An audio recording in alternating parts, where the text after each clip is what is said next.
Good morning, fellow Toastmasters. I thought I'd pick an easy topic. The 5 garments of presence. Presence is such an elusive entity that I thought I'd dress her up for you this morning. And what better than the king of presence? He's been dubbed the king of rock, but he's also been dubbed the king of presence. I don't know, I know you're not maybe or were in attendance to his concerts, but you probably have seen a video of his concerts. People passed out when the guy came out. I've had someone passed out, but she was 95 years old, and I don't think it was because I walked out on stage. So my goal this morning is to dress up presence for you this morning so you can recognize her and maybe put her to use in your favor.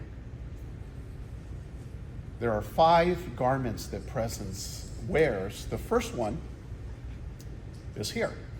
It is not about being tall, it's not about being big, it's not about being loud,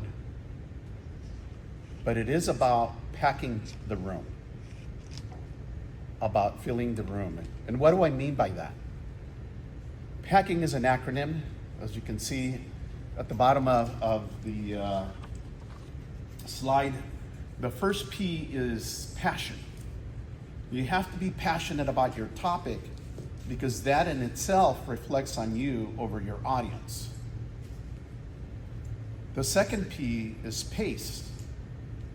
Something I struggle with because to develop presence, they recommend that you slow down because you're going to sound more knowledgeable on the subject, more in control, and that starts to elevate your presence. Authority is best exhibited by using your lower register of your voice, and you have to do that consciously. So speak slower, try to use your lower register of your voice box so you can project a higher presence. The last C is conviction. You have to talk about the subject matter as if you are completely 100% in favor of it and you are a proponent, so people will adopt it. One of the interesting things about this aspect of the garment is that it is well supported with volume when you're presenting on a subject. The seasoned presenters say that if you fill the room with your volume, has an impact on the presence of the individual. So remember to talk loud enough for the last person in the back of the room to hear you, and that's going to be an impact. Now, I don't know if you noticed that the last 2 words were bolded because there is another A and another C. Authenticity and credibility play a huge role in this one garment. And the way you support authenticity and credibility is to be very knowledgeable on the subject that you're talking about. That in itself will start to shape the garment that you're going to be dressing presence with, the first one. So know your subject well. The seasoned presenters say that you should practice your presentation at least 10 times. Others say until you get it right. I think you'll be the best judge of that. But at least 10 times, which I did for this one. What do you see between the 2 individuals? What an impact, and that is posture. If you pull your shoulders back and lift your chin, it actually tricks your mind into a higher level of confidence. So why not use it?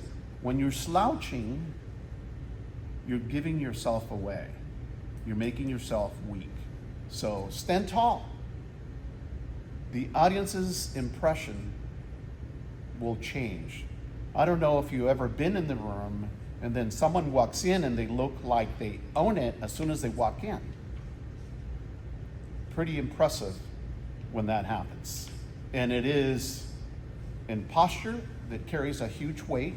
Obviously, your appearance will help if you're dressed well. But remember your posture when you're up front talking to people. If you get too comfortable, it may have an impact on how people perceive you. I wasn't talking about Bob.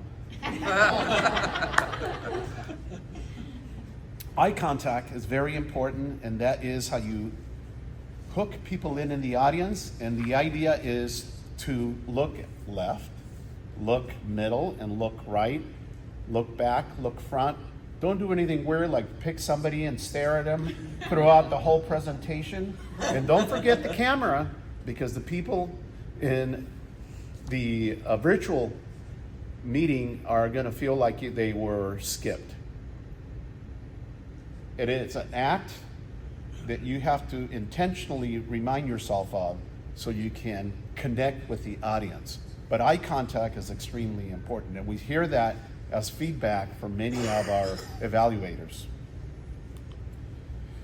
You know who else has present? The people that have learned to master intentional pauses. I've seen that in action. I go to a lot of meetings throughout the month, and there's one individual who intentionally pauses, and it is so impressive the impact that it has, because it makes that individual look like he's very thoughtful and he's in control. This is the kind of person that when he walks in the room, you know he's somebody by the way he walks in and the way he handles himself. And when he starts talking, he doesn't rush. The pause helps people with accents. It helps people that talk too fast get rid of the words. It's not Temo. So, intentionally pause. Tell us your story. And add humor to it. And that'll be the icing on the cake when you're trying to build your presence. Stories are a way to be remembered. So in closing, if you want to augment your presence at any one of your meetings, you want to keep these 5 garments handy. The first garment, remember, you want to pack the room. Passion, pace, authority, and conviction, coupled with credibility and authenticity. And those two can be achieved, or this garment can be formed by, remember to keep your volume up and practice your subject matter. The second is posture. Stand tall, stand straight, dress well. And the third, playing with that, is eye contact. Remember that is how you're going to make a connection with your audience. The fourth is master the art of the pause. It's going to really help. And if you want to be endearing, remember to tell your story 1 to 2 minutes, no more than 2 minutes, that's recommended, and add a little bit of humor. And if you can't use any of these, at least try this one trick. Walk into the room like you have a massive secret. If you don't have presence, you'll be very interesting. Mr. Toastmaster.